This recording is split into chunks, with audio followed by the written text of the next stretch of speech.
probably never seen an appetizer like this, a dessert like this, or a living, growing green monster like this. And if that's the case, you definitely haven't been to Sweet Caroline's. Located on Boylston Street, just steps from Fenway Park, Sweet Caroline's might have a cheesy name and even cheesier nachos, but there's absolutely nothing cheesy about the atmosphere. This place is cool and classy, and smack dab in the middle of the dining room, there's a one-of-a-kind vertical garden, a lush and leafy tribute to Fenway's famous green monster. It's all self-contained, irrigated, pretty much self-sufficient, growing wall. It's self-sustaining, has its own irrigation system behind it. It's our living green monster.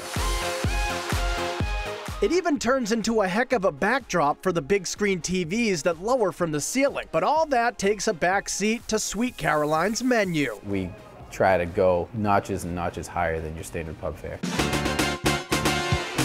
To start your meal with a little spice, the buffalo chicken Rangoon is incredibly golden and crispy, packed with pulled buffalo chicken, crumbled blue cheese, and sour cream. And these babies are fresh, never frozen. They roll them all in-house, they fry them in-house. Crunchy on the outside, get a little bit of heat, and it's very flavorful. The top-selling appetizer is the Philly cheesesteak egg rolls, stuffed with melted American, provolone, peppers, and onions. The steak and cheese egg roll is one of our most popular items. Everything we do here is made from hand. It's 100% Angus, it's lean. It's almost like biting into like a mini steak and cheese. It's hot inside. You definitely need to let it cool down a little bit before you bite into it, but we also serve it with a spicy ketchup, which again gives it a little bit of heat. You can even order a massive appetizer sampler featuring 4 full-sized apps like loaded potato skins and spinach artichoke dip at a bargain price.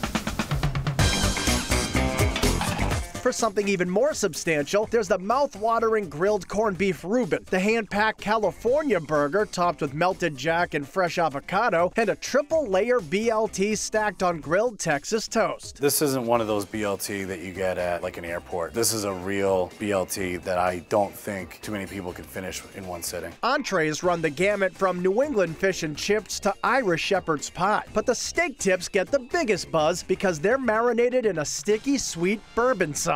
They're marinated for at least 2 weeks before we serve them. It gives you a little bit of a crunchy, candied on the outside, but they're very, very tender. It's a big meal. And for dessert, they don't call this place Sweet Caroline's for nothing. The enormous fresh-baked cookie dough pie is cooked and served right in the cast iron skillet. The top gets crispy like a cookie. Underneath is basically like cookie dough. We top it with vanilla ice cream and whipped cream. It ends up being one big messy cookie. It reminds you of the cookies that Mama used to bake in the oven. Each cookie dough pie is baked to order, so you do have your choice if you like it a little doughy in the middle or if you like it cooked all the way through. At the end of the day, you feel like you're eating a fresh cookie a la mode. So even if you don't want to join in with the sing-along at Fenway, you can always find something sweet and delicious at Sweet Caroline's.